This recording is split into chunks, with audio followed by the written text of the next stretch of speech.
is our third main topic today? Well, John, our third main topic comes from our friend Ismael Montoya. Hey, guys. Well, it seems that we're in for a real treat with She-Hulk.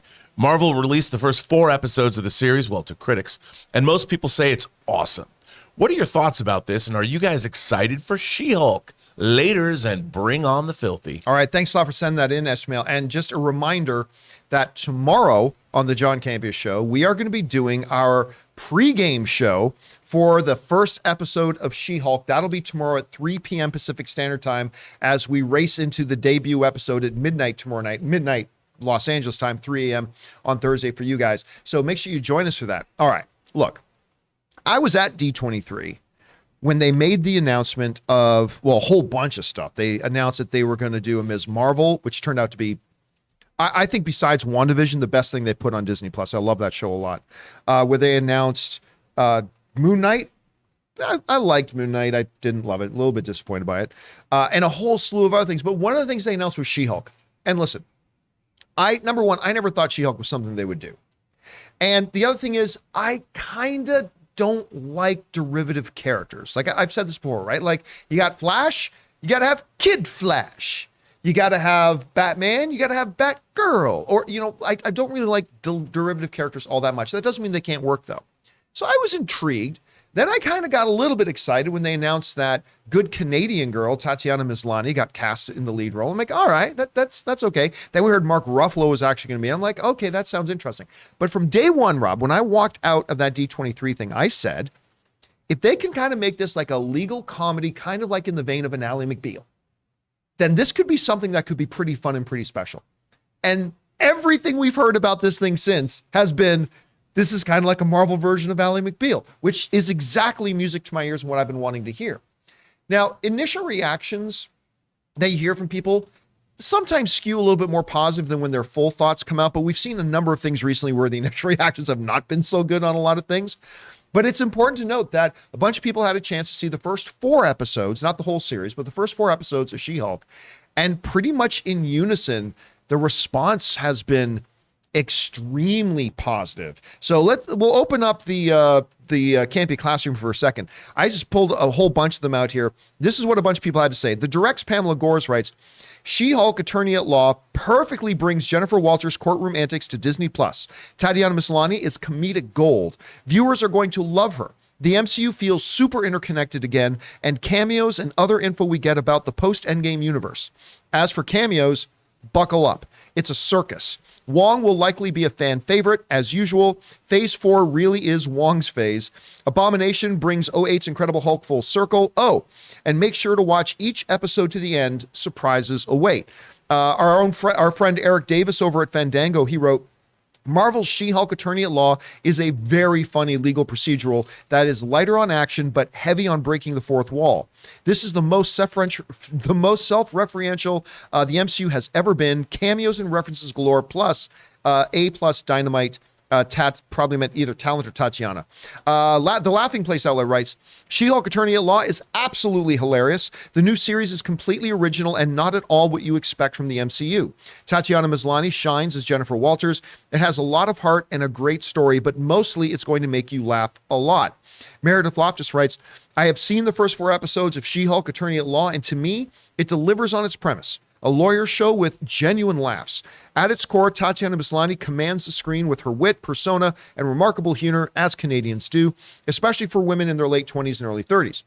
Comicbook.com's Brandon Davis writes, She-Hulk has hilarious, chaotic energy. It's one of the most entertaining 4-episode starts I've ever watched. Straight up hilarious often, and sometimes a little too silly for me. It's pure fun. Jen Walters is awesome. I want more episodes ASAP. Also for comicbook.com, Jenna Anderson writes, I've now seen the first 4 She-Hulk episodes 3 times, and they're everything I want them to be, and so much more. The show is breezy, unabashedly weird, and wildly entertaining. This sets a new gold standard for what the MCU shows are capable of. Just a couple more here. I'm going to skip over another one of the directs. It's just more glowing stuff. I'll go down to I don't know. Hollywood Reporter raves about it. Screen Rant raves about it. Cosmopolitan raves about it. Got to watch the first 4 episodes of She-Hulk, and it's honestly a fun breath of fresh air that has long been needed in the MCU. Tatiana Maslany finds a nice balance in the character. She figures out her new identity, and the show is full of lovely and hilarious surprises. That being said, there's still some more that is yet to be revealed that makes me wonder how the show will shift in the second half. Basically on and on and on. It's just, this show's hilarious. It's actually got some heart, a lot of cameos. Also, by the way, I just want to kind of point out, Canadians are kind of ruling the MCU right now with Simu Liu, Tatiana Maslany. Reynolds is coming back. Reynolds is coming back. Ms. Marvel. Why am I freezing on Ms. Marvel's name? Again, I was just talking about her. Anyway, the girl's Miss Marvel. It's Canadians everywhere in the MCU. Iman? What's that? Iman? Or yes, something. That's her last name. I can't remember. Yeah. I can't remember her last name now. At any rate, it's just raving about this thing. And here's the thing for me, why I get excited about that, as somebody who wasn't very excited about when they first announced it, is when they announced it, I made some check boxes. Well, if they did this, I would kind of like to see this and this and this and this. And while as fans, we shouldn't expect all of our boxes to be checked because it should allow us to be surprised, it's checking every box I had in my own little fan fantasy head. So I got to admit, I'm pretty excited. And when they released that one clip the other day, where you actually see the Grandmaster's ship, or at least one of his ships, fly down, I mean, that's pretty exciting to see.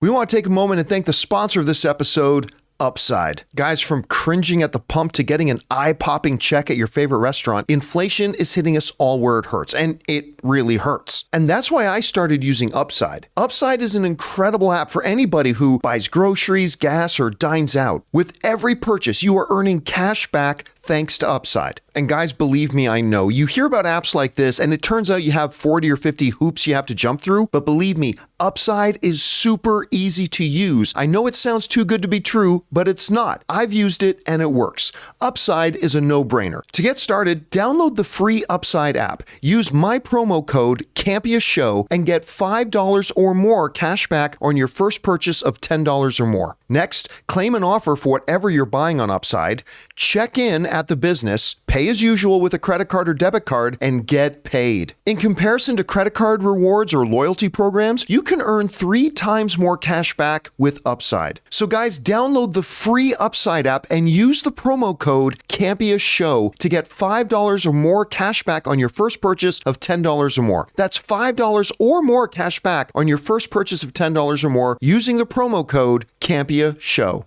Now, Christian, I want to go to you because you are one of the people who saw the first 4 episodes. Yeah. Now, it's still under embargo. Yeah. You can't say a lot, but what is your basic general impression of what you saw? So let me start by saying, as the same with you, I did not love the trailers. I thought the CGI was going to be an issue for me. And the reason why I didn't love the trailers is because I'm not a big Thor Love and Thunder fan. I thought it was more of a sketch comedy show than anything else. And I like it when it has balance. So I was worried about that because it was pitched as a full comedy. And people were, well, that's what the comics are like. And I was like, yeah, but I want it to have balance. I want it to have heart. After everything that you read, I'm on board with every single thing that everyone said there. And even you enjoyed it. I loved it.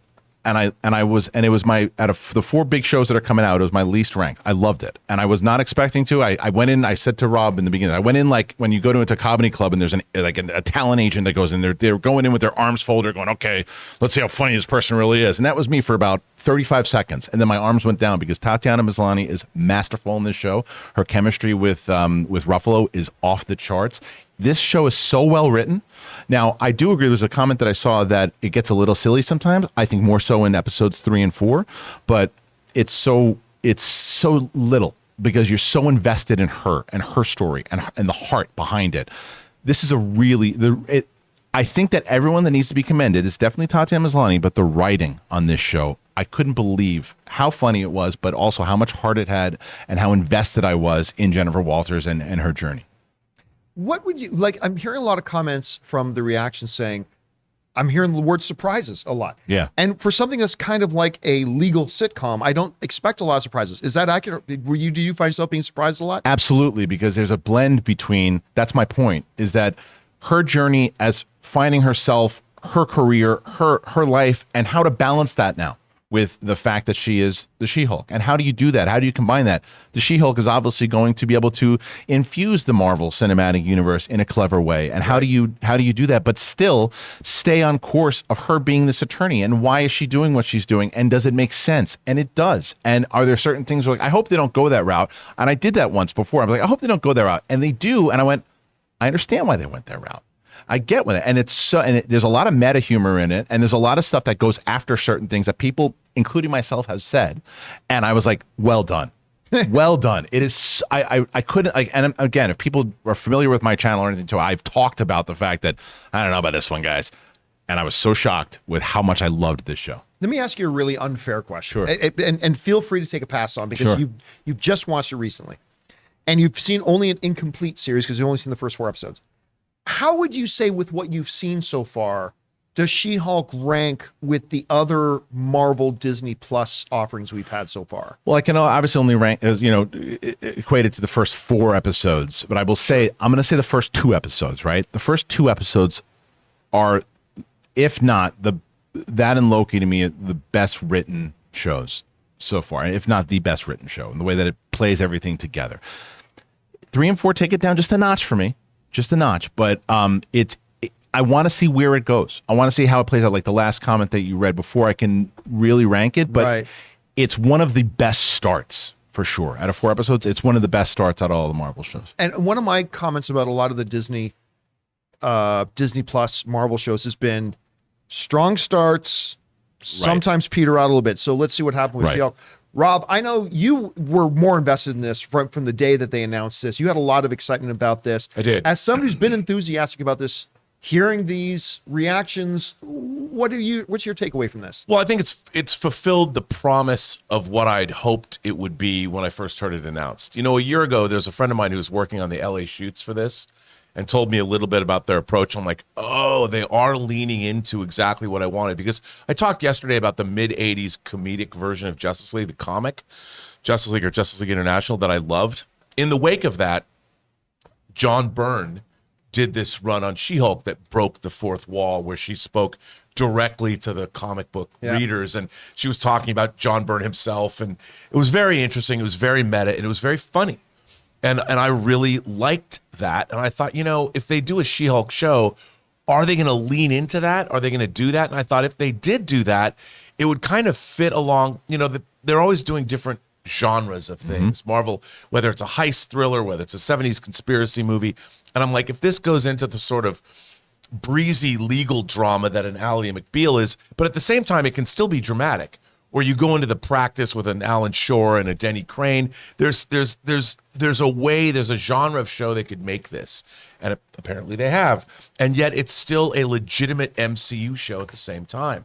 So again, it's all about the writing, and hearing you say that the writing is good, because a show like this could have been really terrible. Oh, it could go off the rails 1,000. It could have gone off the I was rails. expecting that. I'm honest. I was expecting it, and I shouldn't have. And it was unfair, but because of what it turned out to be, And there's a lot of people that are.